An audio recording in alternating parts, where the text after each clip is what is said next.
Good morning, আশা করি সবাই ভালো আছো, সুস্থ আছো। আমি প্রিয়াঙ্কা চলে এসেছি আবার একটা নতুন দিনের ব্লগ নিয়ে। আজ হলো মঙ্গলবার, আর এখন কটা বাজে জানো? এখন বাজে 6:15 মতো। আমি এই 6টার দিকে উঠেছি। 6টার দিকে উঠেই আমি আগে ভাতটা বসিয়ে দিয়েছি, আর এখন বসিয়ে দিয়েছি একটু চিচিঙ্গে ভাজা। আজকে আমার আর কোনো রান্নাই করার নেই, কেননা কালকে রাত্রেই আন্টি রান্না দিয়ে গেছিলো, সেটাই রেখে দিয়েছি। তো এখন শুধু খাবারগুলোকে গরম করে নিয়েছি। আর আজকের লাঞ্চের মেনু হলো ভাত, তার সাথে চিচিঙ্গা ভাজা, একটু গোটা জিরে ফোড়ন দিয়ে। আর এটা আন্টি একটা উচ্ছে সবকটা সবজিতে একটা তেতো চচ্চড়ি মতো করে দিয়ে গেছে। আর এখানে আলু দিয়ে মাছের একটা ঝালের মতো। তো এখানে এখন খাবারগুলো ঠান্ডা হোক, ততক্ষণে আমি চলে যাই ওর ব্রেকফাস্টটা বানাবো। ও স্নান করে অলরেডি বেরিয়ে চলে এসেছে।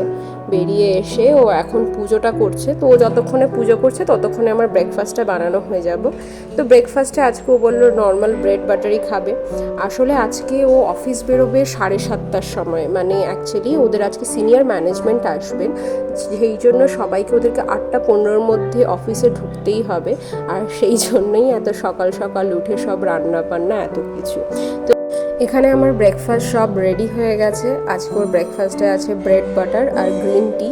আর ওরও পুজো করা হয়ে গেছে, পুজো করেও রেডি হয়ে চলে এসেছে, আর এখনও ব্রেকফাস্ট করছে।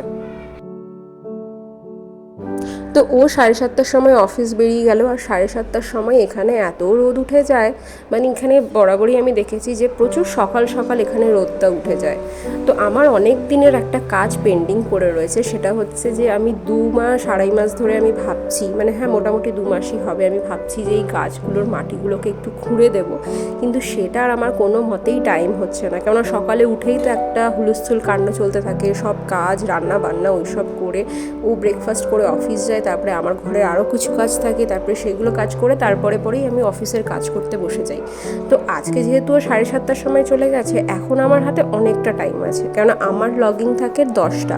তো এখন তো আমার কাছে প্রচুর টাইম, সেই জন্য আমি ভাবলাম এটা যেহেতু 1 ঘন্টা 45 মিনিট লাগেই এই কাজটা করতে, আমি ভাবলাম এই টাইমটাকে আর ওয়েস্ট না করে এখন আমি এটা এই কাজেই লাগাই।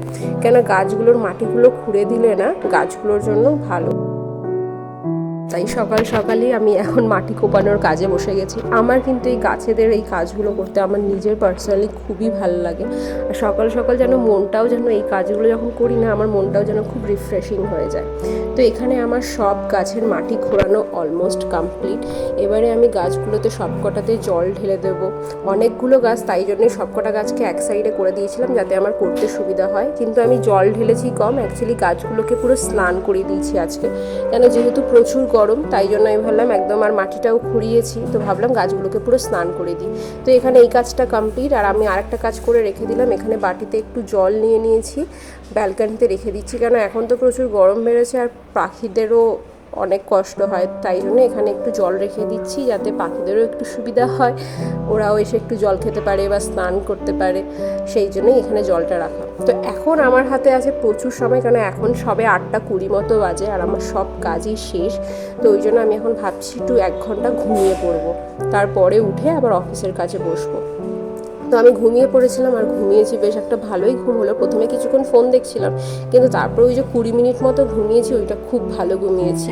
তো 9:30টার সময় আমি ঘুম থেকে উঠে বাকি কাজগুলো কমপ্লিট করছিলাম, মানে মাছকে খাবারটা দেওয়া হয়েছিল না, ওটাই এখন কমপ্লিট করে আমি চলে এসেছি ব্রেকফাস্ট টেবিলে। তো আজকে আমার ব্রেকফাস্টেও আছে ব্রেড আর বাটার, এটাই আমি আজকে খাবো। যদি পরে মনে হয় তাহলে একটু গ্রিন টি করে নেবো, কিন্তু এখন আমার গ্রিন টিটা খেতে ইচ্ছা করছে না, কেননা গরমে আমার আর কিছু ভালো লাগছে না যে এখন অন্য কিছু খাই। তো চলো আস্তে আস্তে ব্রেকফাস্টটাও করি, আর ব্রেকফাস্টটা করতে করতে অফিসের কাজটাও এবারে শুরু করি। মোটামুটি 10:10 মতো বাজে, এবারে অফিসের কাজে বসে পড়ি। এখন বাজে দুপুর 1টা মতো, আর সারুও চলে এসেছে কাজ করতে। তো এখন বাইরে এত গরম, এই গরমেও আসে, তাই জন্য আমি মাঝে মধ্যেই ওকে কিছু না কিছু একটু বানিয়ে দিই। আমি আম পান্নাটা তো এখন আম পোড়ার শরবতটা তো করেই ছিলাম, তো আজকে ওই জন্য ও এসছে যখন, ও আসার পরে আমি এখানে ওর আম পোড়ার শরবতটা বানিয়ে দিচ্ছি। বললাম আগে খেয়ে নে, খেয়ে তারপরে তুই কাজ বাজ কর। রাত 8টা মতো বাজে, আর ওই যে এখনও চলে এসেছে অফিস থেকে। তো আমি ব্যালকনিতে দাঁড়িয়েছিলাম, কারণ আমি জানি ও একটু আগেই ফোন করেছিল যে ও আসছে। সেই জন্যই আমি ব্যালকনিতে দাঁড়িয়েছিলাম দেখার জন্য কোথায়। তো ইচ্ছা করেই দাঁড়িয়েছিলাম যে ও আসলেই যাতে আমি গ্লুকন্ডিটা বানিয়ে নিতে পারি। তো এখানে আমি দুজনের জন্যই গ্লুকন্ডিটা বানিয়ে নিচ্ছি। আজকে আর আম পোড়ার শরবতটা দিচ্ছি না, কারণ কালকে যেহেতু খেয়েছি ওই জন্য আজকে একদিন গ্যাপে দিয়ে খাবো আবার। তো এখানে ওকে একটু গ্লুকন্ডি দিচ্ছি আর আমিও একটু গ্লুকন্ডি নিয়ে নেব। এই গরমে গ্লুকন্ডিটাও কিন্তু সারাদিন কাজের পরে খেতেও কিন্তু খুব আরাম লাগে। তো ও আমাকে ফোন করেছিল যে ও ফুচকা নিয়ে আসছে। তো আমি দেখছি এত ফুচকা নিয়ে এসছে, আমাকে বললো 2 প্লেট ফুচকা, কিন্তু আমি যখন গুনলাম আমি বুঝে গেছি এটা 3 প্লেট ফুচকাই ও নিয়ে এসছে। কিন্তু আমি বলেছিলাম যেন টক জলটা একটু কম আনে, আসলে এই গরমে তো বাইরের জল এই সব জিনিসগুলো আমি একটু অ্যাভয়েড করতে চাইছিলাম, সেই জন্যই বলেছিলাম টকের জলটা একটু কম আনতে। তো এখানে দুজনেরই 2 প্লেট ফুচকা রেডি করা হয়ে গেছে। তো চলো এখন ফুচকা খাই, আর ফুচকা খেতে খেতে একটু টিভিও দেখি। আমার অফিসে যদিও একটু কাজ বাকি আছে, খেয়ে দিয়ে তারপরে আবার একটু আধ ঘন্টা মতো কাজ আছে, সেটা কমপ্লিট করব। এখন 9:45 মতো বাজে আর আমরা অলরেডি বসে পড়েছি আমাদের ডিনার নিয়ে। আজকের ডিনারটাও এসছে আন্টির কাছ থেকে, আন্টি বললো আন্টি আজকে ডিনার দিয়ে যাবে। তো সত্যি একজন পাশে ভালো নেইবার থাকা সত্যি মানে ভাগ্যের ব্যাপার, আর আমি এই ব্যাপারে নিজেকে এখন খুবই লাকি মনে করি। আসলে আন্টি দেওয়ার একটা কারণও রয়েছে, কারণ আন্টি দেখেছে যে আমার অফিসের কাজ থাকে অনেক, সেই জন্যই আন্টি চেষ্টা করে যে আমাকে রোজ একটু করে খাবার দিয়ে যেতে, যাতে আমার সুবিধা হয়। তো খুবই ভালো লাগে এটা। আজকের ভিডিওটা এতটাই। যদি ভিডিও ভালো লাগে একটা লাইক করে দিও, কমেন্টে অবশ্যই জানিও কেমন লাগছে ভিডিও। আমার চ্যানেল নতুন হয়ে থাকলে একটা সাবস্ক্রাইব করে দিও। সবাই ভালো থেকো, সুস্থ থেকো। Thank you so much.